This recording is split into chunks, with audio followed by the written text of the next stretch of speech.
What's up, boys? I am going to take the head up to the engine builder today. This is a head from a 3000 GT vr4. If you've been following me for a while, this one on one of my other ones, the last engine builder broke a bolt off and stripped it all out. There's a nice crack all down the journal, and he didn't polish any of these. They all look like they just been sandblasted. And the one engine builder was like, yeah, I don't know if I can fix that. It would just be better if you can source another head. And Adrian had one laying around. So I'm gonna take this up to him and just ask him what's going on. Because every time I've called and asked if I should bring this up, he's been like, oh, well, just wait until we get to your engine. But his 2 weeks has now turned into 10 weeks. I'm just waiting for Adrian to show up right now. I'm just gonna go up there and see what's going on. And I'm also gonna call the powder coater right now too, because they haven't called me back either. I have no idea what's going on with that. Me and Adrian are in the Duramax. Just got off the phone with the powder coater, and it seems like they completely lost my subframe. I called him and he acted like he had no idea where it was at. I recorded it when I dropped it off. If you've seen that video, I went there and the normal people that worked up front went home early that day. So the person that was helping me out, that Jimmy guy, he's just an employee. So he like filled out the paper and then stuck it in one of the holes on the subframe and was like, oh, they'll see it in the morning. Well, the guy I just spoke to acted like he never seen it. It's now been over 3 weeks and they don't even know where it's at. So it's probably tucked in some corner somewhere. So this week's starting out great. I will see you guys at the machine shop, see what's going on with this thing. Alright, boys. I don't know if one of you guys found out where I took the engine or someone's messing with me, but he swears up and down, left and right, that I called a few weeks ago and told him it's taken too long, I don't want it done, and I'll be here to pick it up. I never called him and said, stop doing what you're doing, I'm coming to get it. And he said someone definitely called and said, stop the 3000 GT engine or whatever. He like started off with like an attitude with me, like I was being a dick to him on the phone. I never called him and told him to do that. So I don't know if one of my subscribers or what was going on, if one of you guys figured out where I took it. You guys sitting here messing with me or what? He said he'll start on it right now. But yeah, that's where we're at. I don't really know what to say. Alright guys, back at the shop. I don't even know what to say. I'm like I didn't even talk the whole way home. I'm like arguing with Adrian about dumb shit because I'm in a bad mood. Like Adrian says he believes him. You believe him? Yes. Adrian says he believes the guy. I got super boiled. Like my blood was boiling because I thought the guy like forgot and that was his way of getting out of it, or he took on something that made him more money and it was his way of getting out of doing mine on time. Adrian says he believes the guy. I could barely even look at him once he started talking to me about it. He said somebody called. He said he thought it was me. Called and said that it was taking too long and I was coming to pick it up. I haven't talked to him in 3 weeks, 4 weeks maybe. Last time I talked to him, I asked him if he wanted me to bring the head up, and he said, look, I got a Hemi in front of you. Let me go over your head. Make sure it's not fixable. If it isn't, I'll call you. You can bring the head up. I said, okay. It's been a month, so I decided to just go up there, and he was all like, you called me and said that it was taking too long and you wanted your stuff back. And I was like, that never happened. And he was like, yes, it did. I'm like, the fuck it did. And then, like I said about the subframe, I'm waiting for them to call me back. I went there on a day in the afternoon. I don't know. I think they closed at 5. I was there probably around like 4:30. I guess the normal people in the office went home. One of the employees seen me. He filled out all the paperwork and then just stuck the paperwork in one of the holes on the subframe and was like, oh, they'll see it in the morning. I guess they never seen it. They don't even know about it. I don't even think it's been touched. Even though I called there and I spoke to somebody about it and they said, yeah, our oven's broke and we're waiting for parts. And the guy I just spoke to said that wasn't me. He spoke to him, I'm like, yeah, I know it wasn't you. Because the guy I spoke to is like 80 years old. The guy I spoke to today. And he has no idea what I'm talking about. But supposedly they're both going to get it done as soon as possible. ASAP. The machine shop said I'm starting it right now. I'm like ready to pull my hair out. I guess I'm going to start working on the Duramax for the rest of this video. If you want to stick around. If you don't, I understand that too. Oh my god. I just want to push this thing off the lift. The thing that sucks is that I can't even use my lift right now. I don't have a subframe. There's no way for me to get this on the ground and move it out the way. The Huracan needs an oil change. It would be a lot nicer to work on the Duramax to fix that fuel line on the lift. Alright, it'll be a second year world. I'm going to start working on the Duramax. Okay. Now, this isn't going to be fun, but it's not going to be hard to hook up this switch. I think I'm going to go right here. I don't know how well you guys can see. Right here.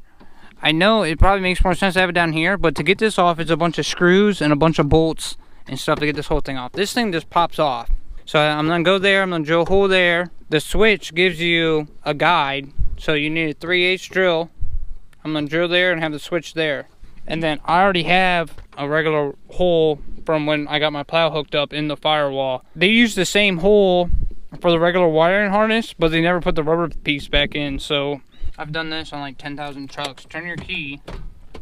You don't want to put your shifter all the way down in the first gear, and then this whole thing just pops off. This whole thing is just snap clips, and then sometimes you gotta lower your steering wheel. And there you go, that whole thing will come off. See, you're gonna want to make sure you stay away from your steering column because you don't want those two wires getting wrapped up in your steering column. Alright, so make sure you don't hit that clip. Probably you go right up there. Let me get a drill bit. I wonder if I should drill from the back so it doesn't chip this front.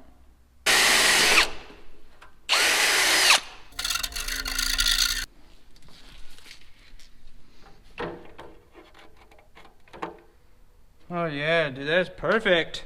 Alright, while I got this out, I'm gonna wipe off all this dust. Because you guys know I'm a freak. It's gonna drive me nuts. Even though the rest of the truck is a work truck and it's filthy.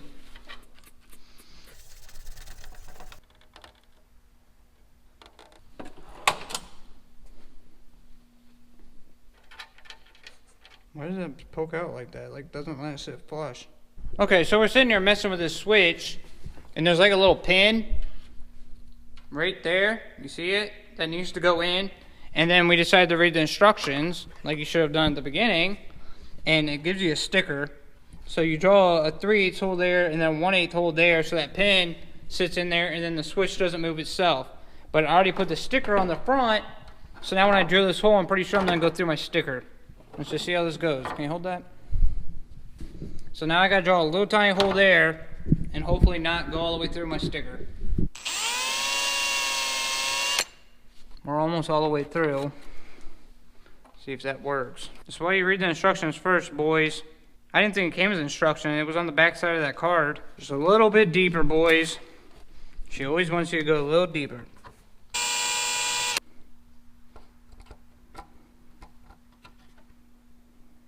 Does this one go on the outside? Mm-hmm. That's what the instruction said? Mm-hmm. That's why we read instructions after we start. Okay, 18 hours later, 10 mistakes. Now we need a little Allen wrench to go in there, and then we gotta set that pin right at 1.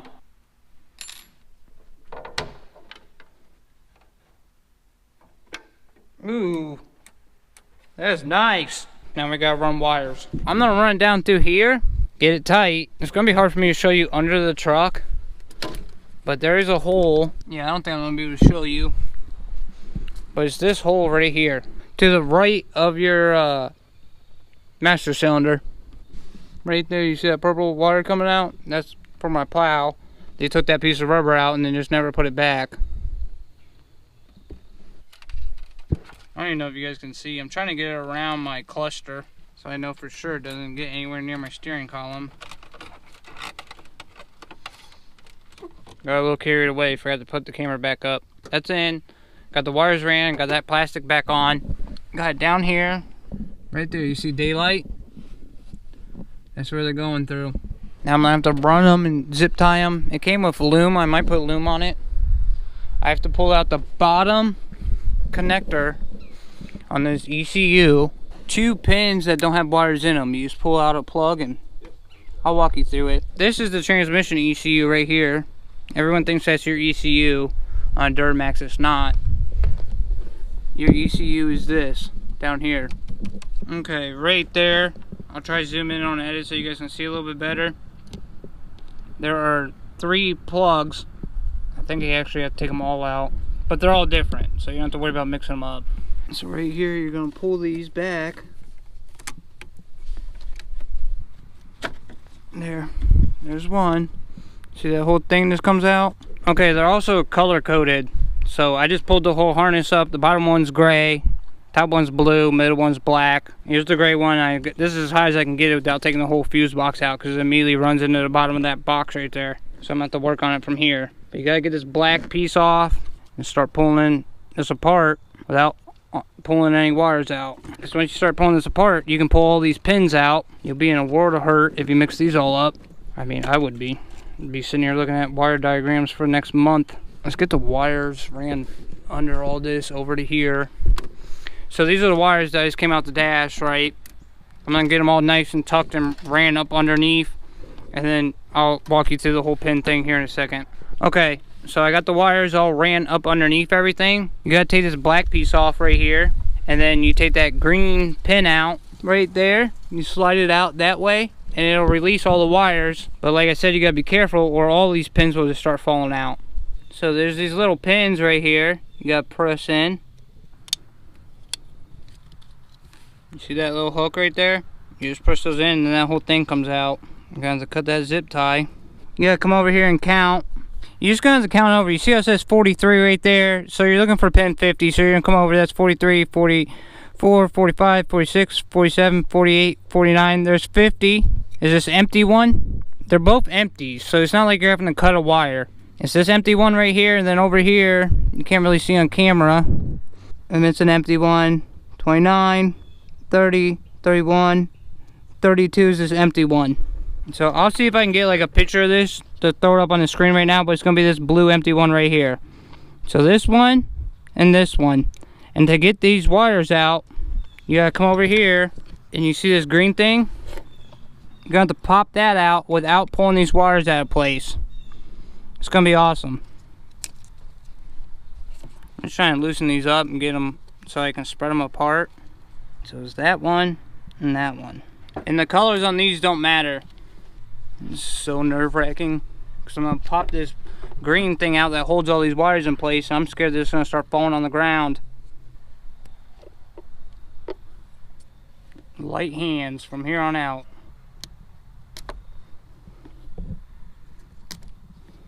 Now you want to make sure these are in really good. There we go. The black one snapped in. The purple one's still not in. There we go. There we go. I heard that. I heard that. Heard that. Now if we did this right, once we hook all these up, there's a light on the back of the switch that should light up. So let me clean this wire mess up, get some zip ties back on here, I'll bring you back. Okay, I got all the ECU plugged back in. There should be a light on this to tell you if it works. There's no light, so I think I did something wrong. Jesus Christ, dude, the day is killing me. Oh, well, I lied, the light's on the other side. I just pulled this out more, you hit that, and there's a green light that comes on up top. I don't know if you can see. Alright boys, the switch is in, everything's ready to go. It has been, what, 5 days since the last clip you just seen. The plan was to get this tuned, and then everything fell through on that. The guy that was originally going to tune this for me had an EFI live, like, forget like the name of it, like the little box thing that, like, lets you tune. But I guess it was VIN locked, and he could only do 3 trucks, and it won't work on mine. And then I got a hold of another tuner who just never got back to me about it. So I do have good news on the VR4 though. Okay, I promise. It's okay news. It's not like awesome news. The engine builder is on top of it now, or the machine shop. Everything's pretty much ready to go. I just need parts. I am working with IMR like I talked about in the past. He sent me a whole list of everything, all my gaskets, pistons, bearings, everything, cams. I just need to wait till Monday to talk to the machine shop and see how big of pistons I need to go. Because right now he's got me 91.5, which I guess is 15 over. And he can get me 35 over, which is 92, I think. Yeah, but it'll be a week and a half out or whatever. He said something like 10 days. So if I can get away with boring it just at, which I think I can. Last time I spoke to him, I'm pretty sure the machine shop said that we might be able to get away with just honing it again and using stock, but I don't even want to risk it. That engine's been rebuilt now 3 times. I just want to bore it out, make sure everything's good. So I think we're golden. The engine should start going back together next week. I talked to IMR. He said he could probably get me everything to put the lower end or the short block together by Tuesday. So if I tell him I'm good to go on Monday, he said everything will ship out. It's in Pennsylvania and it'll be over here Tuesday, next day. Never heard back from about the subframe. Don't know what's going on with that. So even if I get the engine back, I can't put it in. But I don't know, things are starting to go in the right direction, I guess. It sucks about the Duramax. Like I said, the plan was to have it all tuned in this video, but just everything fell through on that. That's why I put the switch in, and from what I was understanding, it's just a flash. Technically, I can call like Duramax Tuner and pay for everything, but like I didn't want to buy the, I cannot believe I'm drawing a blank on what it's called. Like the little scan tool. It's like a little box that you plug into your OBD2 port and then hook up to your laptop and scans everything over. I didn't want to buy that for, you know, an extra 300 bucks just to do it once. So that's why I was going to go to my one guy who had it. He did my buddy's truck 2 years ago, and I know he's done 2 other Duramaxes. So I was like, okay, I'll just go with him. I guess it's been locked and you only get 3 tunes. So he's trying to figure that out. So that's where we're at with Duramax. I was all excited. I thought I was going to be rolling coal, spinning tires this week. Just didn't happen. Finally, some decent news on the 3000 GT. At least get everything ready. We've talked about this before in the past. I know I got some new subscribers, so I'll just run through the checkpoints real quick. I'm just going to have the machine shop put the short block together so I don't have to use plastic gauge. So all they're going to do there, they're going to bore the block out, clean everything all up, check it, make sure there's no cracks, no leaks, no nothing. Then they're going to polish the crank. My crank's good. He said there's nothing wrong with the crank at all, just cleaned up. And put the bearings, the piston rods, and the pistons in the short block so I can see. I'm not saying I don't trust them, but if you've been here, I was already burnt once. So I can see that's together. Then I'm going to also have them put the heads together. I can't make up my mind. I don't know what I'm doing with valve springs yet, depending on what cams I'm getting. Because if I get stage 2, I need to upgrade the valve springs. If not, those valve springs are brand new. He's going to go over, he's going to check all the valves. He's going to put new valve seals in, new valve stem seats, all that good stuff. Put the springs in, put everything in, make sure everything's all polished up on the cams. And then I'm going to get them back. I'm going to put the head gasket and the heads on and the cams in myself. So I just know it's done right. I'm going to probably redo the heads, like with all the little plugs and everything. Make sure there's red silicone on there and red Loctite on the exhaust studs. And just make sure nothing leaks. Because I just don't want to play around this time. I just want everything on this car to be perfect. That's how it's been since day one. I just got burnt real bad at Story Motors. Completely screwing me over. Telling me they knew what they were doing, and just, I'm not going to just complain about them again. You can go back and watch one of them videos of me having problems with the engine. But I think that's the end of this one, boys. And I'll see you in the next one. Should be me picking up this engine.